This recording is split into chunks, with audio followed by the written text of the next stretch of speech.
This episode is brought to you by Progressive Insurance. Fiscally responsible, financial geniuses, monetary magicians. These are the things people say about drivers who switch their car insurance to Progressive and save hundreds. Visit Progressive.com to see if you could save. Progressive Casualty Insurance Company and Affiliates. Potential savings will vary. Not available in all states or situations. My dad works in B2B marketing. He came by my school for career day and said he was a big ROAS man. Then he told everyone how much he loved calculating his return on ad spend. My friends still laugh at me to this day.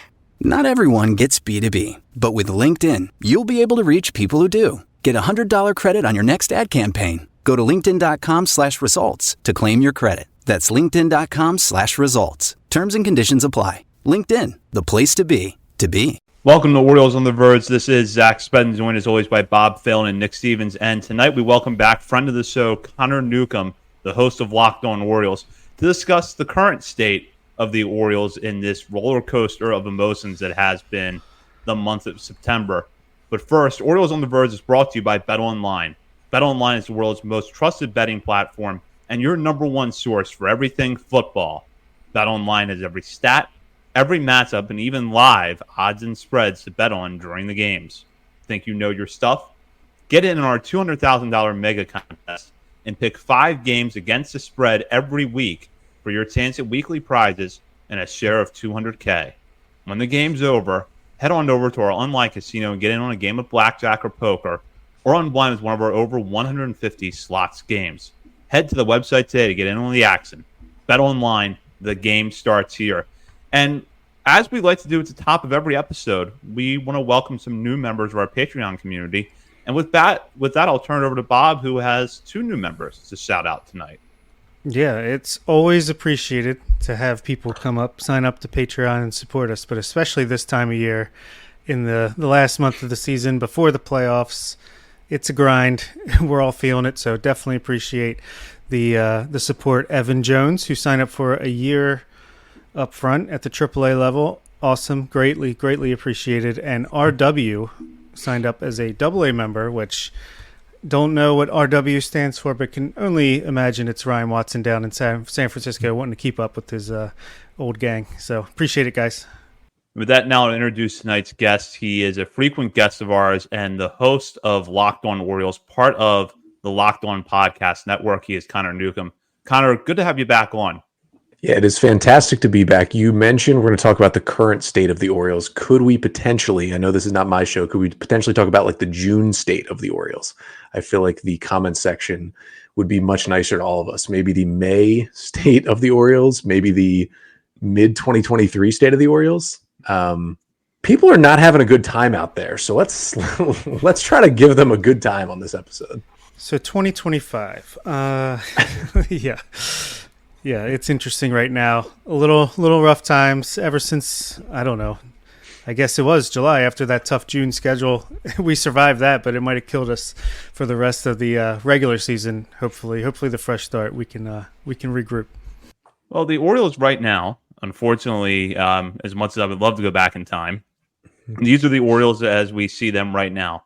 86-70, 6 games behind the Yankees, coming off a series against the Detroit Tigers in which they lost 2 of 3.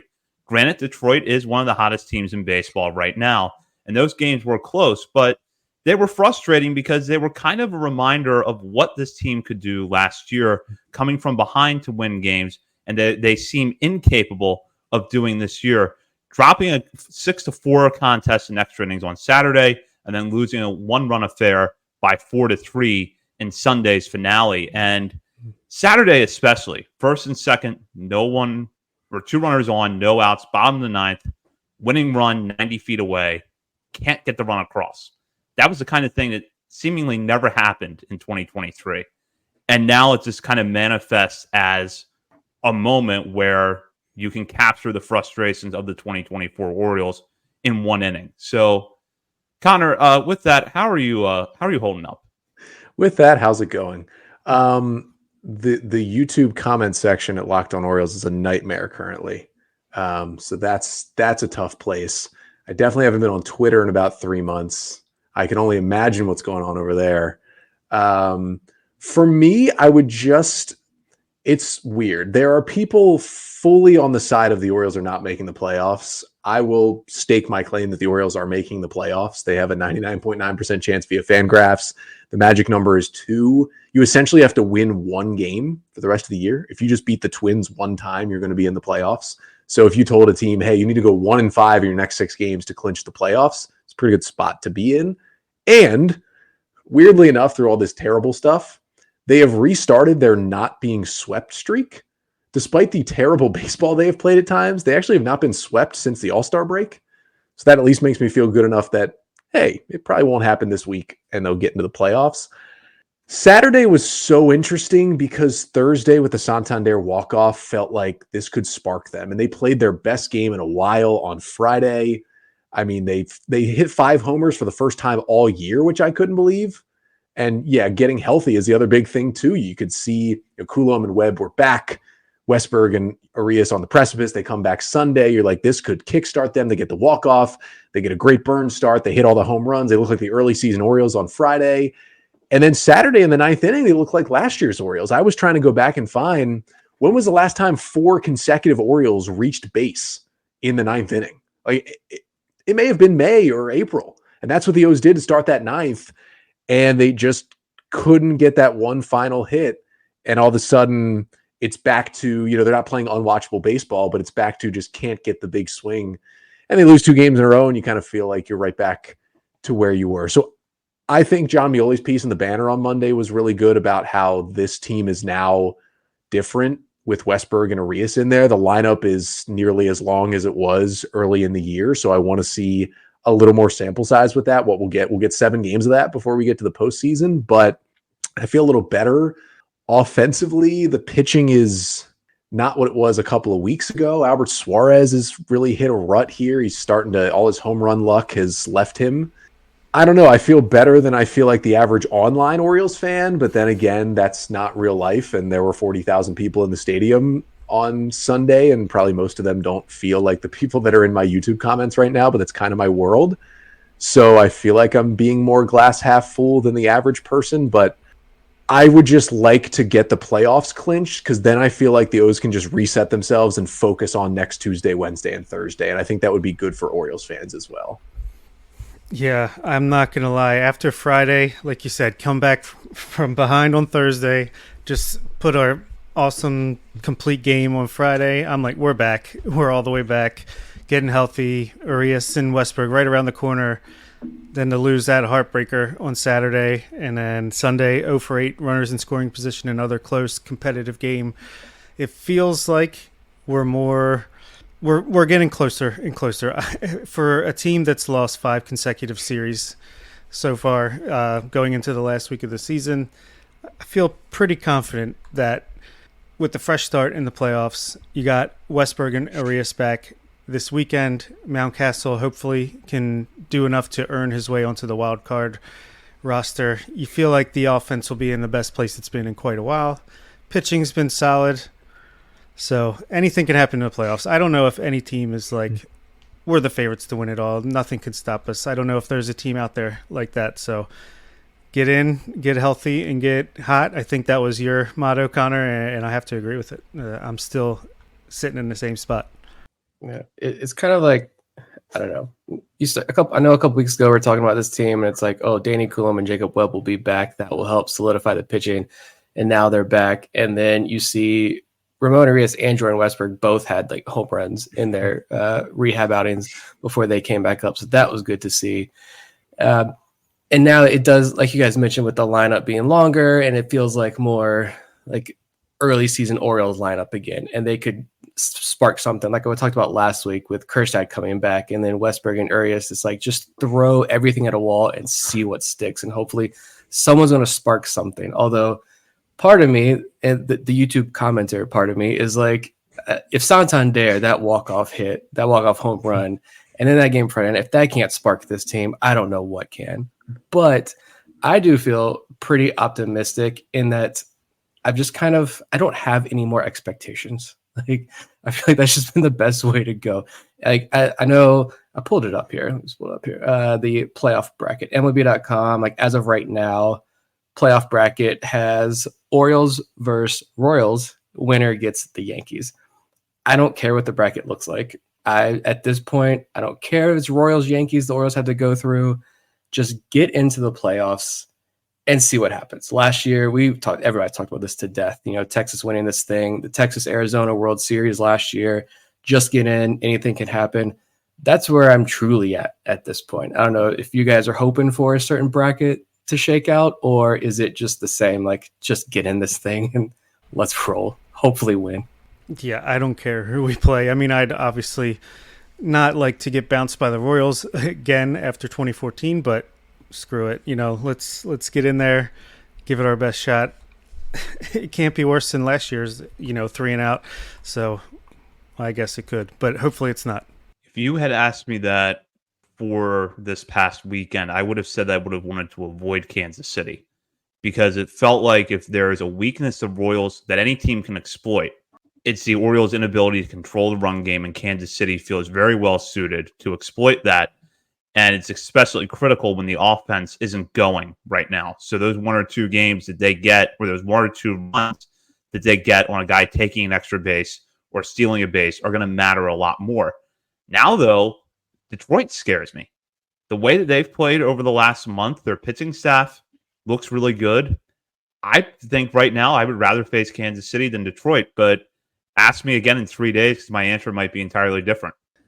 I'm with Nick. I don't think it really matters, especially because they're still not clinched yet. I mean, you can talk yourselves into the Orioles losing to and beating any of these teams, especially in a best-of-3 series. I mean, the margins are so thin.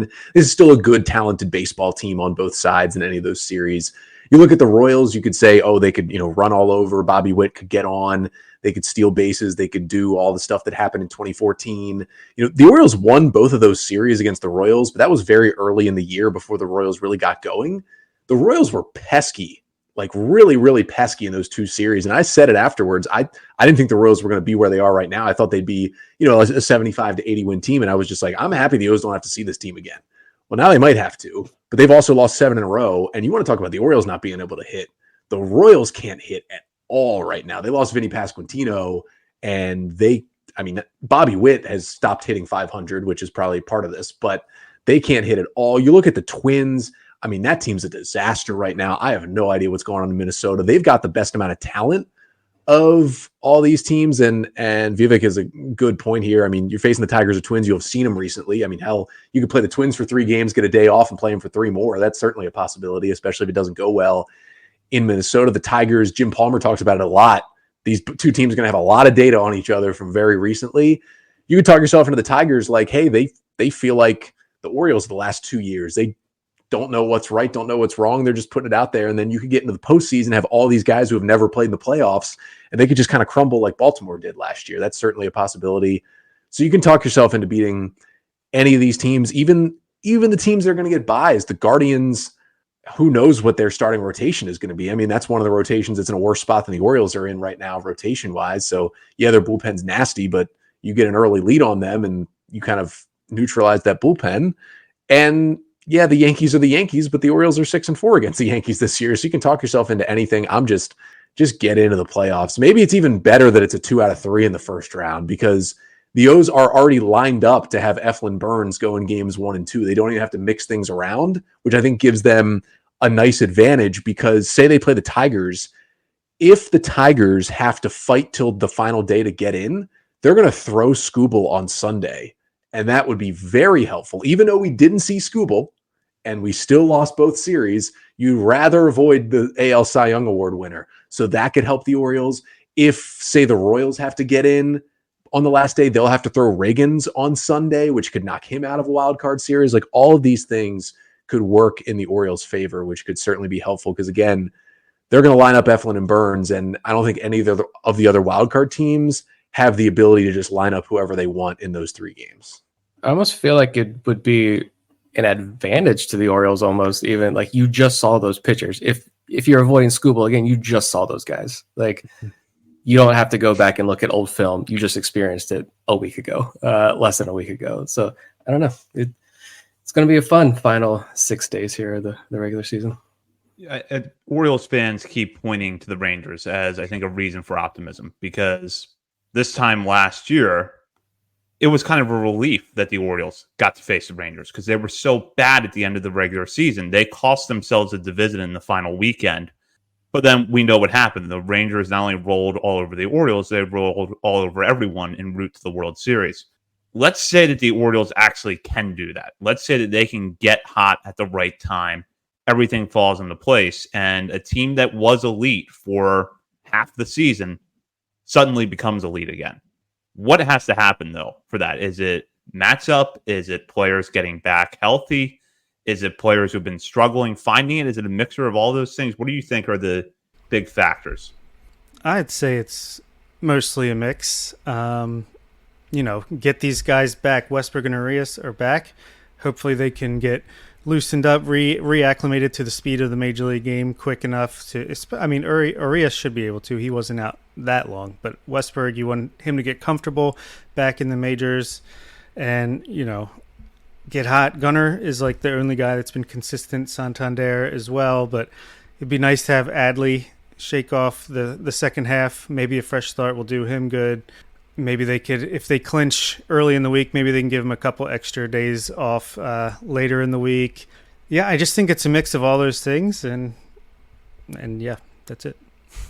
I think the O's and Rangers are even more similar than just the playing poorly at the end of the season but still getting into the postseason, in that it's a team with two starters who, right now are pitching better than most top twos in any rotation, and Eflin and Burns.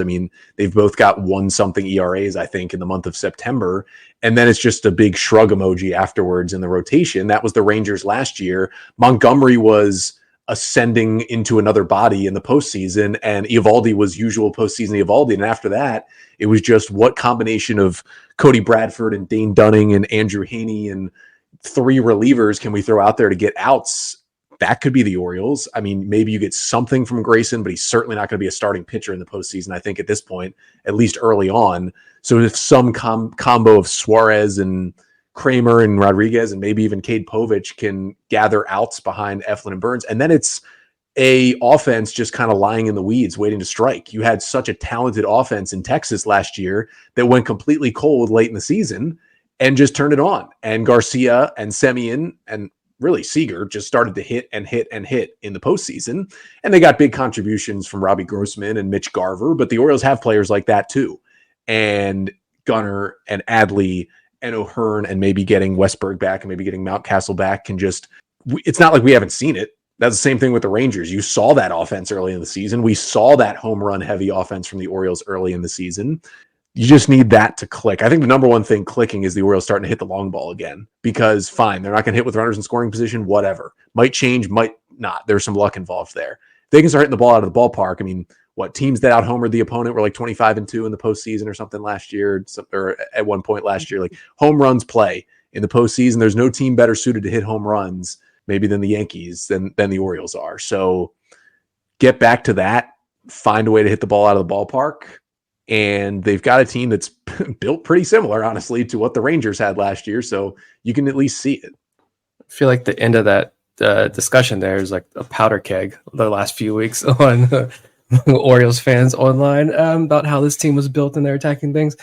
But you guys mentioned the pitching a couple of times here. You look at Burns, who's rebounded well. I don't think anybody sanely had any real concern about Burns when he was struggling a couple weeks ago. He figured it out. Zach Eflin, I will continue to sing the praises of that trade. Hopefully I continue to do it all next year as well. Just could turn out to be just a unbelievable deal. But who do you guys feel more confident going with game 3 right now, though? You just mentioned Suarez, and I know Connor had a great discussion segment on this morning's episode about Suarez, being that he's a fly ball pitcher and the home run rate was so good for so long this year, and it's regressed significantly lately. But given what type of pitcher he is, maybe it's just some overcorrecting right now, and he can get back to this happy medium. But Dean Kramer, 6 quality starts over his last 10 outings, if I'm counting that right. He's been pretty solid lately.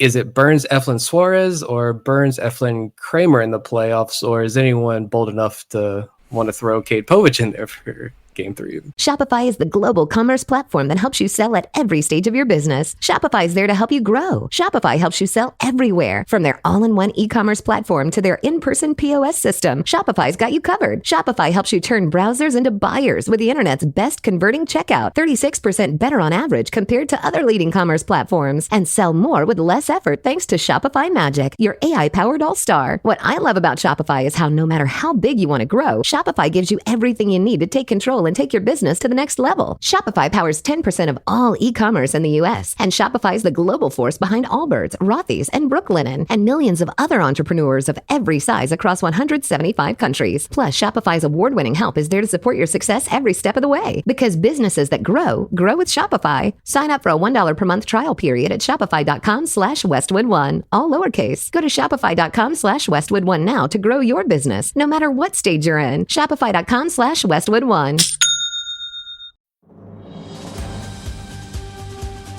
This episode is brought to you by Progressive Insurance. Fiscally responsible, financial geniuses, monetary magicians. These are things people say about drivers who switch their car insurance to Progressive and save hundreds. Because Progressive offers discounts for paying in full, owning a home, and more. Plus, you can count on their great customer service to help you when you need it, so your dollar goes a long way. Visit Progressive.com to see if you could save on car insurance. Progressive Casualty Insurance Company and Affiliates. Potential savings will vary. Not available in all states or situations. My dad works in B2B marketing. He came by my school for career day and said he was a big ROAS man. Then he told everyone how much he loved calculating his return on ad spend. My friends still laugh at me to this day. Not everyone gets B2B, but with LinkedIn, you'll be able to reach people who do. Get a $100 credit on your next ad campaign. Go to linkedin.com/results to claim your credit. That's linkedin.com/results. Terms and conditions apply. LinkedIn, the place to be, to be. For me, I'm leaning Kramer for game 3. He got the experience last year. Obviously, tough timing for him last year and a tough result, but he's got that experience at least, and I feel like he's been really solid in the second half with his splitter. I was at the game when he had 6 no-hit innings. I would give it to him for 2 times through the order, no more. So maybe 4 or 5 innings. Then maybe you put Povich in for 1 time through the order if he can manage it. Be there for a quick hook if he can't. But yeah, between Suarez and Kramer, I'm leaning Kramer right now. I know Suarez had more success out of the rotation and out of the bullpen, but I don't know. I'm going with my gut, and that's what I would do. I think I would still lean Albert Suarez. I only say that because if you're ending up in a game 3, that's a winner take all. That means you've used Burns and Eflin in game 1 and 2. Probably they've each pitched somewhat deep into those ball games. You would hope that's what they've done most of their time with the Orioles. So you've used the bullpen certainly, but maybe not to a point where they're just dog tired in a game 3. In a winner take all game 3, I mean, all bets are off in terms of starting pitchers. So I would use the guy who gives you the most upside. And I still think that's Albert Suarez. I mean, especially if he's being asked to do no more than 2 times through the order, he can throw 75% high fastballs. And if he's locating his fastball like he did Sunday, he just couldn't locate his off speeds. That's why he gave up 3 home runs. But that every single fastball was right where he wanted it to be at the top of the zone on Sunday. And I talked about that on Monday's episode. I thought that was a really good sign, despite him not having the off speeds. If he knows he's only facing 18 batters at the most, he can pepper the top of the zone with those fastballs. And then you just turn it over to the pen. Because I think the good thing about the Orioles bullpen right now is, yes, they still don't have a clear stopper in the 9th inning. I think even with Dominguez pitching pretty well, they don't have that. What they don't have on the flip side, though, is a lot of guys who you wouldn't want to at least throw out there at some point in a postseason game. Like, I think they have a better middle of the pen, and that was really an issue parts of this year. You get Webb back, you get Coulomb back, the way Matt Bowman is pitching, you have a much better kind of squishy middle of that Orioles bullpen right now. And I think Hyde, what he did Sunday, he used, or was that Saturday? He used a lot of pitchers and just mixed and matched the entire time. I believe it was Saturday, to get that game to extra innings. He could do that again in a game 3. And hey, maybe Grayson is healthy enough to throw 1 inning in the wild card series. And maybe that's when you deploy him. It would be risky, but he's one of your best pitchers if he's on your active roster.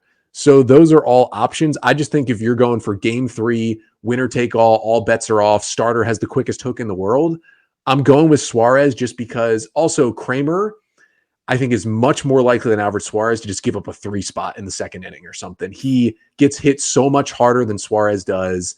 He is so much more likely for a blow up. Not that it's happened lately, but just the way he pitches, it's more likely for that to happen.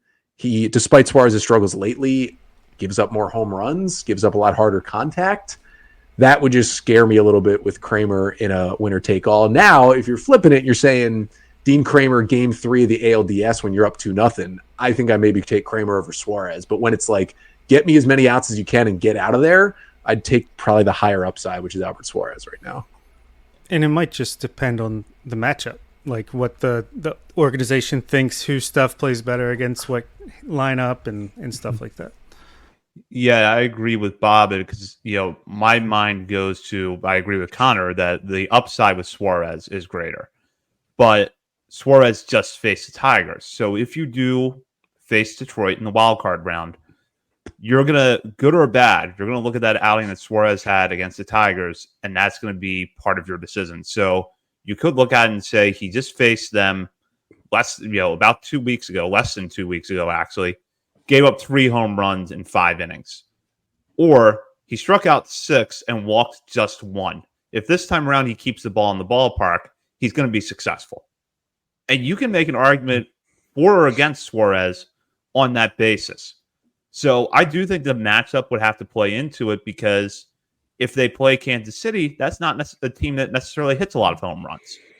So maybe that comes into factor too. Now, Suarez, I should say, has, had some rough outings against teams that typically don't hit well. Gave up 3 home runs to the White Sox at the beginning of the month. The Tigers are not a power hitting team. He gave up 3 home runs to them. But if you don't think he's going to do that again, then there's a valid case for at least running him out there for 4 innings to see what he can do.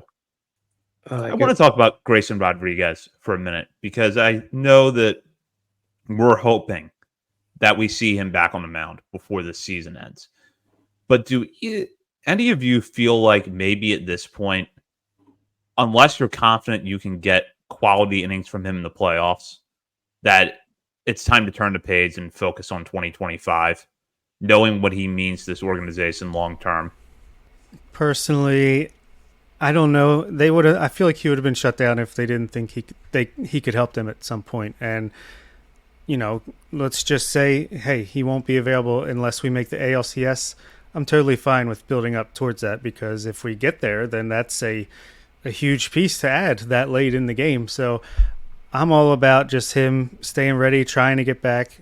If it doesn't work out, we get bounced before he can make it back to the active roster, then so be it. Then he can kind of wind things back down. But for me, we need that Grayson Rodriguez ace in the hole if possible. I still secretly feel like if we make the World Series, Felix Bautista is going to make an Undertaker entrance, but that could be wishful thinking. But yeah, give me Grayson in the playoffs if possible. I'm there for the possibility for sure. I wish MLB teams didn't have to announce they could secretly deploy a Felix Bautista. Just the lights go off at Camden Yards, and next thing you know, he comes running out. I think people would not survive that game. But yeah, I don't know. Maybe it's the conspiracy theory in part of me thinking they're slow playing it. They're not going to release any information. We know how secretive this organization is. It's playoff time. They're going to slow play Rodriguez and work his way back here. No rehab starts with Norfolk last week. We're doing this all behind the scenes, and they are building him up back there. And hoping maybe Vivek's comment there, maybe he's not available in the first round, but second round, he's going to start. I don't know. I don't think that's very likely, but trying to be a little optimistic here as we enter the final week of the season. But I think if anything, if he can just give you middle relief innings, I don't even need him to be the closer. I don't even know if that's a great idea because he's never been in that role before. And I don't know if I want Grayson pitching the 9th inning in a must-win playoff game, even though he would be the most talented arm you probably have. that does concern me a little bit. But just even if he's out there to pitch a sixth inning of a game, like I'll take it at this point. Something about it not being arm related makes me think they would push him a little bit further, just because you can take the kid's gloves off a little bit more. On the flip side, it's now an injury he's had 2 times in 3 years. So that brings the concern back up to a different level. The last update we got, I believe, was he threw another bullpen on Friday, and Hyde said he still had not faced live hitters. And there was talk, about him potentially getting a rehab start in. We know that's not going to happen. All the minor league seasons are over. So if he's going to pitch, it's going to be a lot of live BPs and building up behind the scenes. And he's built up at least enough, you would think, to throw in relief if he's throwing this many bullpens. It's just about is he still having discomfort after all these outings and then is feeling better? And then they're saying, all right, let's throw again. And then he's having discomfort again. That would be my guess is what's happening right now. He's not recovering like he would want to. And that's why they're not taking the next step, because it's been bullpens for a while now. We haven't gotten really any positive news on him in a long time. I would highly doubt, unless the Orioles maybe get to the World Series, we'd see him be a true of the word starter in the postseason. I mean, maybe he could go start a game and go one time through the lineup and then come out. But yeah, I mean, I would love for him to be in there no matter what role he's in. He's, without a doubt, one of your best 13 pitchers and probably one of your best 5 pitchers on this roster, no matter what role he's in. So he's certainly going to help you, but I just don't know their level of worry right now. And I don't think they're ever going to officially say until the Orioles are eliminated, hey, this is what happened, or hey, Grayson's fully shut down. I think they're always going to keep that little bit in the back of their minds, because it's not like Felix last year where he either tries to pitch or he's getting surgery. I don't think Grayson needs surgery or anything. It's just probably going to be more of a rest in the offseason kind of thing. So they're just going to keep him as an option as far as they can. I think what we'd learn a lot from is if he's not on the wild card roster, I don't think that tells us a lot, because it's 3 games, could be 2. It's not a lot of days after the regular season. But if that ALDS roster comes out and he's not on it, because, there's a couple guys at the end of your playoff bullpen you don't even use. So you've got space to put an injured guy on there if you want to use him. And if the O's get there and he's not on it, I think that would tell us a lot about where he is. And I would probably say that means he's done for 2024. But they got to get there first to even get that answer. Is there a chance Chase McDermott could help in the bullpen? Do we see him in this final week here try to get some work since AAA Norfolk season is done? He's got the stuff. Maybe more than Grayson. He's on a quicker timeline. He pitched in a AAA game. The issue is he was 90 to 92. And if you want Chase McDermott, and that was in a shorter stint, that was in 3 innings. If you want Chase McDermott, you want 96, 97, Chase McDermott out of the bullpen. I would say, although Chase is more built up, I would say Grayson has a better chance of pitching in the playoffs, because I think with just McDermott's spot in his career and with it being a shoulder, it was kind of a weird shoulder thing, but a shoulder thing. Not sure the O's would push that for a postseason when he's made 1 major league appearance at this point, but it's still a pipe dream. And technically, if you're just looking at health, I guess he's closer than Grayson is. Yeah. And last year ended early because of the back. Well, early, a week or so with a back injury. I'm still, we might talk about more about this in the second episode here with the Norfolk recap with McDermott. I just feel like McDermott could enter next year with a legitimate shot at a rotation spot. And so I think, you're looking ahead to 2025 with him. Yeah, I agree. I think that a healthy Chase McDermott would add a lot to this bullpen, and not necessarily that McDermott isn't healthy right now, but as Connor pointed out, the velocity was lower than we're used to seeing from him in that outing last week. So honestly, I think if there's a young player or a young pitcher that's going to be expected to pick up the load, it's going to be Cade Povich, because he has finished strong. And I could see him being a pretty key piece out of the bullpen, even if he doesn't have prototypical reliever stuff. But yeah, and going back to Grayson, I agree with you guys. I think that if he doesn't make the wild card roster, that's not a big deal, because at the end of the day, 2 or 3 games, but the division series would be where I would want him on the mound. And you would definitely hope that if they make the ALCS, that you see him, because although the Rangers didn't get the best version of Max Scherzer last year when he was activated off the IL during the postseason, I'm sure that it helped them. And I think Grayson could have a similar impact for the Orioles this year. Might just be because he's a lanky left-hander, but here's another Rangers comp. Cade Povich could be your Cody Bradford. Cody Bradford was 12 starts, in different points of the year for the Rangers in the regular season last year. And he was pretty good. He had a sub-4 ERA. His stuff looked good. They were like, he might not be ready, but we need pitching.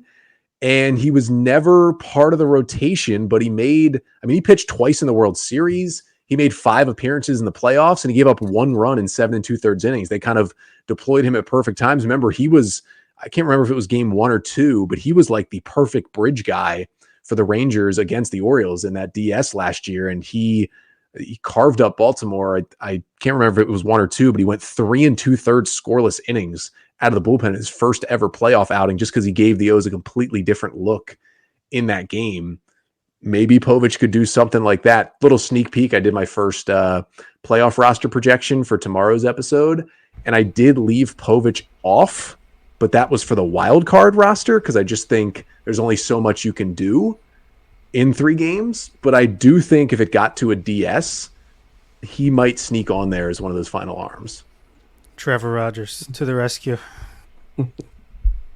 Before we move on, I want to bring up the focus on the injuries again for a moment. We have Danny Coulombe, Jacob Webb, Ramon Arias, and Jordan Westburg back. Maybe we get Ryan Mountcastle back before the season ends. We just talked about Grayson. Of the players that are fresh off the IL, which one do you think could have the biggest impact on the team in the postseason? It's got to be Westburg, right? I mean, the defense and offense, if he's back on all cylinders at second and third base, I mean, Jackson Holliday, I don't know if he makes the postseason roster with Arias and Westburg back. As great as Coulombe, that nice dominant lefty, could be out of the bullpen in situations, and Webb, the fireman that can come in like every 2 out of 3 days, and even Arias, if he's hitting the way he was right before he got hurt, that's pretty huge too. But give me Westburg. I mean, he's a guy that you want in the middle of this lineup for the next 5-6 years. So, yeah, I would probably agree and say Westburg. I just feel like his demeanor. We know he's so cool, calm, and collected out there, no matter the situation. And I feel like defensively, he could bring just a nice vibe and help shore up everything defensively.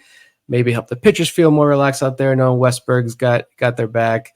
And just his presence in that lineup, I think, is going to work wonders as we go down this stretch.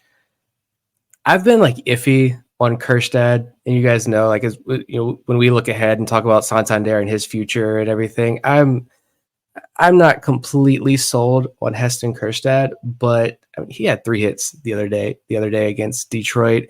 And if that concussion symptoms, if he is fully over all of that and he's feeling like himself again, I just feel like it. And if he makes the postseason roster, of course, as well, if he's on there, I feel like Kjerstad could be that guy, is that linchpin guy for this lineup. Like that power from the left side, he gets hot for one series, just one weekend.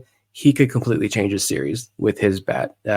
He's been, whenever he's getting this opportunity, like he hasn't had that consistent stretch at the major league level yet with the injuries and getting sent up and down, etc. But I just feel like he's right there. He is on the verge. I always hate saying that when we're talking about this, but he is like right there. It's just brimming. This breakout it is right there for him. And if it's in a playoff series, like that's completely changing the game. My goal for this episode is compare every Orioles player to a 2023 Ranger. Is this your Evan Carter? Heston Kjerstad joins the roster, and all of a sudden, just young lefty starts to hit in the middle of the order. I think the answer to the question is Westburg. I mean, that's a middle of the order bat that you're getting back. I mean, he comes back, he hits second, and delivers a big game-tying RBI double in his third at bat of the back on Sunday. That is what you need. He made some great plays at second. I don't know if anyone else is worried about the one throw that Westburg made to first base where it looked like his hand was maybe not still 100%, and it was like an easy throw, and O'Hearn had to toe tap the bag, but that could have been just a one-time thing in Sunday's game. Either way, it's Westburg. But I will say, I don't know if Danny Coulombe is fully healthy. He's not a velocity guy, but he's throwing 88, 89, and we're usually Coulombe 90 to 91, but the breaking stuff still looks good. Brandon Hyde used him as the get me out of a jam guy every day reliever in the playoffs last year. And again, we didn't get to see it for a long sample size, but Coulombe, I believe in both games, was the first guy out of the pen. I think he finished Bradish's 5th in game 1. And then he finished Grayson's, second inning or third inning in game 2. And then that was kind of it. He got like 1 or 2 outs and he was done. He was just kind of your fireman, get this inning over with. That could be nice when you now have Corbin Burnes and Zach Eflin, and theoretically your starters coming out in the 6th inning or the 7th inning, and Coulombe's the one to come in and get a couple of big-time lefties out and give you a clean inning to Cano or Dominguez or Soto or Webb or whomever it is. I just think he could play a factor, but just with Westberg up there 4 times a game, playing third or second base, giving you good at-bats, that changes this lineup. Good question here from just a bit outside on YouTube. Do we think the runners in scoring position issues that the Orioles have had lately will be a factor in the playoffs, or do you think they can flip the switch, or do they just work their way out of it by hitting a lot of home runs? If they hit homers, it won't matter. If they don't hit homers, it will matter. I mean, that's the most simple way you can put it, but if they hit homers, it's really not going to matter if they're 1 for 9 or 3 for 9 with runners in scoring position. If they continue to not consistently hit the ball out of the ballpark, then yeah, it's going to rear its ugly head. Now, you just get less chances in the postseason because you end up with less base runners because the pitchers are better. But I think the simple answer to the question is if they start hitting home runs, it's really not going to matter. My head says runners in scoring position, clutch. It's all a game of luck and batted ball, BABIP, whatever have you. But my heart is like, yeah, let's just not even worry about that and just hit it out of the park. Yeah. I go back to what you said earlier, Connor, and like I said, that's a powder keg discussion there. It's the numbers don't lie. Like, I mean, I know Saris talks about this all the time too on Rates and Barrels. They've had a number of good discussions on that podcast about this, and teams like the Orioles and I think Twins and I think Red Sox are doing it as well. These are teams that this is what they're training their minor leaguers for. It's what they are preaching to the major league teams as well. Pull side power, hit the ball hard, hit the ball far. You win games. You're going to run into cold stretches, but you're going to win games. So, yeah, I'm not concerned about the runner in scoring position thing. This is probably the simplest question of the night, but perhaps the most important. For most of this year, I think a lot of Orioles fans had the mindset of World Series or bust. You went out, you got Corbin Burnes. For the first 3 months of the year, the Orioles were arguably the best team in baseball. They've dropped off since then. This is still a young roster. And with that in mind, what does postseason success look like for this team this year? Is it still World Series or bust? Is it just win a series? Is it get to the ALCS? What could we look at the end of October and say that was successful? For me, I'll jump in first and just say I'm not on the World Series or bust wagon. Of course, you want to see a World Series. Of course, it's going to be frustrating and upsetting if they get into the playoffs and don't win the whole thing. But as long as you win one series, remain competitive in the ALCS, I'd like to see this team at least get to the ALCS and be competitive in that series. And give me a week or so, I'll look back and I'll be like, okay, this was a success, especially if some of the younger guys are the ones who are contributing. Like if it's a Kershaw, if it's Cowser, if it's, why did I want to say Grayson? Because we were just talking about him. But if these younger guys are the ones producing, then I'm going to feel good heading into next year. Like you've seen the number of injuries that have taken place. I can't say World Series or bust at this point, but yeah, I think win a series, look better, have these young guys contribute. I'll feel pretty good about how the season ends. I will be very happy if they make the ALCS or better. But honestly, win a game, win a series, just get that monkey off of our back since we haven't won a game since 2014. And I don't know. I think if you can come out and at least win the wild card series, it can go a long way long term with all these young guys. Like, look, we struggled to end the year. We still came into the playoffs and won a series. I think that would go a long way. But yeah, if I really want to say a success, ALCS or better for sure. I probably value the regular season more than others. I think just because it's a slog, I think some of it has to do with hosting a daily podcast and being in it every single night and having to find the fun in that. Like the best Orioles season I know is 2012, and that team, I guess, technically won a playoff series because they won the wild card game, but got bounced in the ALDS because that regular season had so many memorable moments. The annoying part about this regular season is there wasn't as many memorable moments. We've certainly had our swings, but many more because many more wins in 2023. It's kind of a 3-step process to make me at least content with this season. One is win a game. We haven't seen the Orioles win a postseason game since the 2014 ALDS. It has been 10 years. I would like to see that. 2 is win a series. That's easier because you're in the wild card round, so you just got to win 2 baseball games. That would be nice to see them celebrate, hopefully on their own field in front of the O's fans, celebrating a playoff series win. We haven't seen that since the 90s, because in 14 they beat the Tigers in Detroit, and in 12 they won the wild card game in Texas. So it's been a long time since we got to see the Orioles celebrate a postseason series win at Camden Yards. That would be really nice. And then number 3 is just give us a playoff memorable moment. I mean, even the 2014 Orioles, they only won 1 series, but of course we have the Delman double. We have the 8-run 8th inning in game 1 of that series. Even 2012, just it was a moment to just win that wild card game. You have, Jim Johnson striking out A-Rod. You have Hardy's double in the 13th in game 4. Like, you have moments that you remember from those playoff games, even though they didn't make deep. Yeah, McLeod hitting the foul pole. You have these memories, even though they didn't make deep runs. And despite the amazing regular season last year, there's no postseason memory. I mean, I kind of remember how I felt on Aaron Hicks's 2-run single in the first in game 2, and that was the last good thing that happened to the 2023 Orioles. But mostly what I remember is just sitting there miserable as Dean Kramer gave up run after run in game 3. Like, there was no real moment. And even if you get bounced in the ALDS, give me something cool in the wild card round. Give me something awesome at Yankee Stadium where they win a game in the ALDS. Like, give me something to hold on to in the postseason and know that they can win a playoff game. That would be nice to know, because we still don't know that, if they can do that. And then give me some sort of memory. And here's another thing.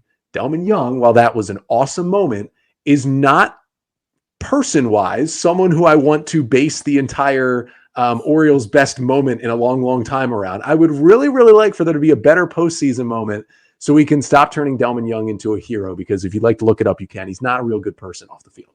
So I would like for someone else to be in that spotlight and not Delman Young. And now that I say that, it might be Keegan Aiken. But, anybody to get somebody new. Another highlight that Orioles fans can post and get 100 retweets for free.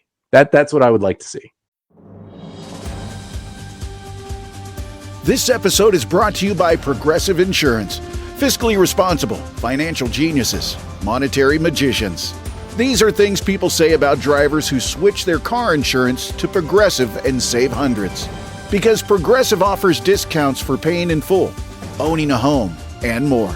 Plus, you can count on their great customer service to help you when you need it, so your dollar goes a long way. Visit Progressive.com to see if you could save on car insurance. Progressive Casualty Insurance Company and Affiliates. Potential savings will vary. Not available in all states or situations. My dad works in B2B marketing. He came by my school for career day and said he was a big ROAS man. Then he told everyone how much he loved calculating his return on ad spend. My friends still laugh at me to this day. Not everyone gets B2B, but with LinkedIn, you'll be able to reach people who do. Get a $100 credit on your next ad campaign. Go to linkedin.com/results to claim your credit. That's linkedin.com/results. Terms and conditions apply. LinkedIn, the place to be, to be. Oh, Colton Cowser, step up. We need a hero right now. That would be... Oh. Come on, Tinkerbell. He really looked good in that outfit. I'm not going to lie. I think for me, a series win would be the ultimate at this point, because I do think it would be not just a boost for this team, but I have to think it's a little bit of a boost for Brandon Hyde. And we don't really focus on that aspect much, but I have to think if Brandon Hyde is the guy, and we're going to talk about that in a minute, if Brandon Hyde is the guy and you're planning on him being here long term, I'm sure for him, there's something to be said for, I got through that series. I went up against this, and this, and I got through the series, because there were a lot of points last year where the experience gap between him and Bruce Bochy was on full display in the postseason. So I think for Hyde to get a series win would be like, all right, I've got that in my back pocket now. I've got manager of the year. I've led a team that won the division. I've won a postseason series. On to the next thing. And I think that would be helpful to him.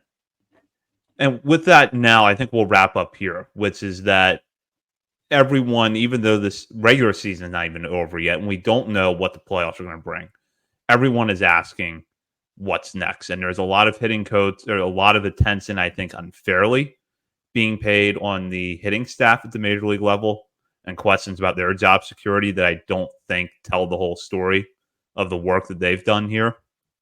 But does anything change if the Orioles fall flat in the playoffs? And if so, what is it? Because it doesn't seem like Mike Elias is going anywhere. Doesn't seem like Brandon Hyde is going anywhere.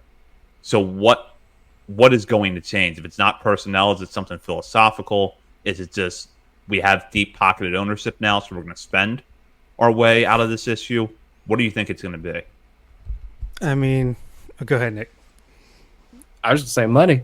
Like, I go back and read. Andy has done great work. John Mioli's done great work. Both those guys, phenomenal articles at the Banner talking about the hitting coaches and how these guys. I'm so sick and tired of the debacle that is the conversation around these hitting coaches. It's, as I think John wrote about, like, this is ingrained. You remove Ryan Fuller or Matt Barkschulte, you're going to bring in someone else like a Brink Ambler or someone like that from within the organization who's from the same school of thought. Like, this is one organization from the DSL up to the major leagues and everywhere in between, as we talk about all the time.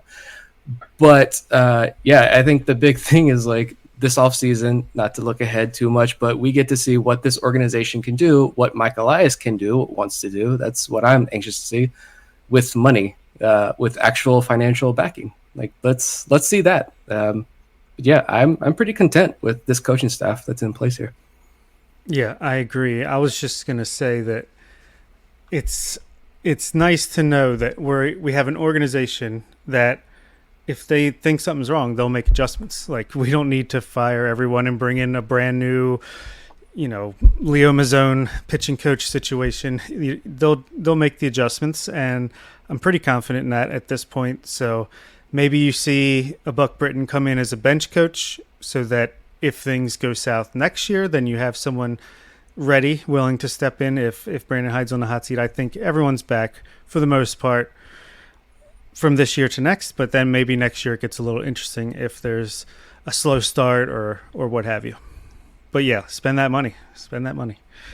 Yeah, the combination of Nick and Bob's answers are kind of the perfect thing. Number one is we don't know what Rubenstein's going to open it up to. And also, even if he opens it up, you still don't know what Mike Elias is going to be willing to do, because it's still going to be, I think, at least this offseason, there's going to be a more open checkbook. But I think Rubenstein is still going to defer to Elias. I don't see him, at least now, being an owner who's overstepping his GM. And so Elias is still going to make those final calls with just the ability to maybe give out a 3-year deal instead of a 2-year deal to a starting pitcher, things like that. But spending the money is going to make this team potentially look different. And maybe you could spend for Max Fried instead of having to trade for Corbin Burns. Like, maybe that's something that you can actually do in the offseason. And the second thing is, like, Nick made the perfect point. If you feel like if the Orioles fired Matt Barkschulte on October 25th, it would not be because Matt Barkschulte was teaching the wrong things. It would be because the Orioles thought that Barkschulte's way of communicating with his players and also with his other coaches and with management was not getting the right message across. And they would replace him, as you said, with Brink Ambler, or Cody Ashe would get promoted or something like that. Like, they would just promote from within, or they might hire from outside like they did with Drew French or with Barkschulte, but it would be someone who they knew was going to fall directly into line with the things that they're teaching. Like, the approach is not changing. It has gotten the Orioles to this point over the last 3 years, and it's going to continue to do that over large sample sizes. It is throughout the entire minor league system as well, as they develop all of these players. We just saw it happen with the pitching coach. Chris Holt did not get fired, or not fired. He got demoted / promoted. You can argue what exactly happened with Chris Holt, but he did not get moved into another role because the Orioles didn't like what he was teaching. There was clearly something with the way he was getting his message across to the big league pitchers that wasn't working for the O's.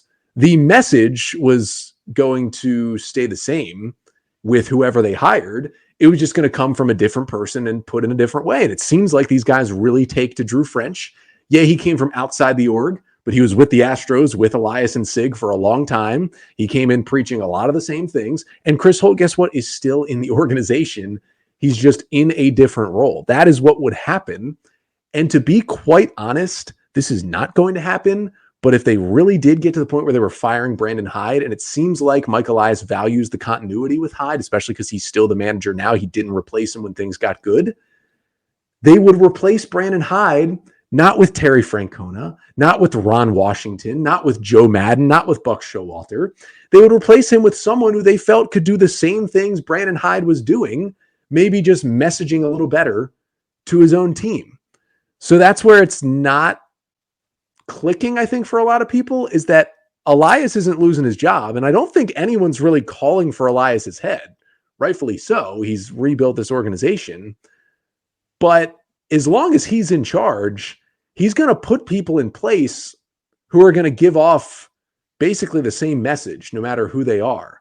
So you can want Brandon Hyde fired to just see somebody's head roll, and that's the other thing, like people want, let's pull up Buck Britton. He's just going to be a younger, less experienced version of Brandon Hyde. Like, I'm not sure what you think, but if you wanted to make a change, you would bring in someone like Terry Francona, who has their own values and wants to run their own organization their own way. The O's aren't going to do that. They're going to do someone who's going to be a middle manager between Mike Elias and the players.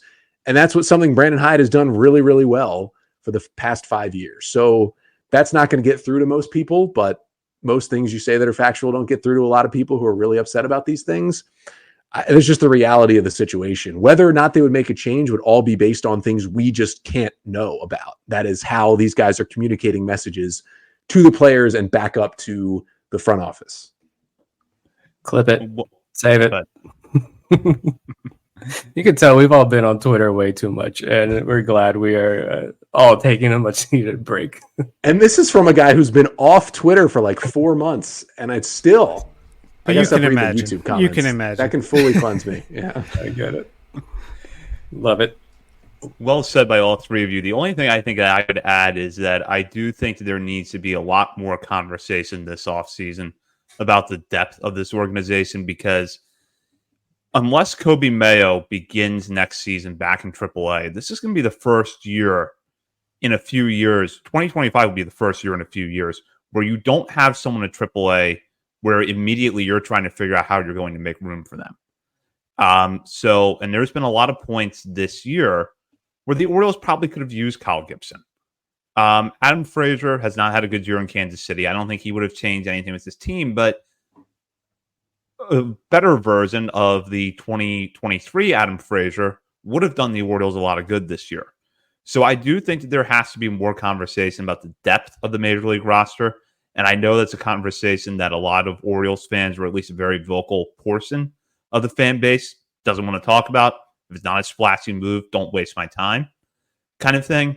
But I think you have to look at that a lot more this offseason and figure out who can you plug in when your younger players are struggling or when someone is hurt. That is going to stabilize this team. Not necessarily make it significantly better or even a little bit better, but to stabilize it. I think that they have to make more of those kinds of moves this offseason. It's a good point, because I think you're seeing why the Orioles have slow played even the best prospects at AAA. Like, you can't go in relying on 2-3 rookies at the same time, because as talented and as good as I think Kobe Mayo and Jackson Holliday are going to be as soon as next year, in my opinion, it's just a huge jump. There's a big acclimation period, and you saw what happened when injuries hit and you have no one else to rely on other than these guys, who it's better for them and the organization to have a softer landing spot. And then you have to go with guys like Emmanuel Rivera, who, hats off. I mean, you've played really well since coming to the Orioles, but it's not what you want to bank on as you're going down the stretch in a playoff chase.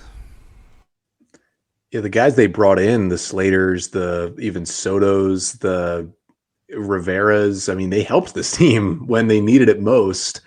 I think the starting pitching thing is a little tough to grade depth-wise right now, because at one point you had lost an entire starting rotation on the injured list, and that is really, really tough to replace, and guys stepped up. I mean, Albert Suarez, if you could find 3 more Albert Suarez's at different positions, you'd be set. I think kind of they were on the right track. They need to find a healthy medium between it not being Rougned Odor and Adam Frazier, but it also not being just we're relying on the rookies to be that position player depth. And maybe just adding an Austin Slater type player in the offseason to be there in the outfield. And now that'll depend a lot on whether Santander is back in an Oriole uniform, or maybe an infielder, a better version of Emmanuel Rivera, who's just there, can give you 400 at-bats, can play multiple positions, has been in the big leagues for 7-8 years, and can just be a guy that you can count on and turn to if you need him to become an everyday player. But he's a 4 times a week player. And I know people hated Rougned Odor and hated Adam Frazier, and they probably weren't as productive as the Orioles wanted them to be. But it was nice to have adults in the room on those teams when there were so many young guys. And I think some of the adults in the room were supposed to be some of the arms that got hurt. And I really think an Aaron Hicks helped this team a lot. And I really think Kyle Gibson, it was a fantastic article, I believe in The Athletic this week about what Kyle Gibson has done for the Cardinals. And there was just so many young pitchers talking about how much he's helped them. And the catchers were like, he's completely revamped how we prepare for opposing hitters. And I really think Kyle Gibson made a huge impact on this team last year.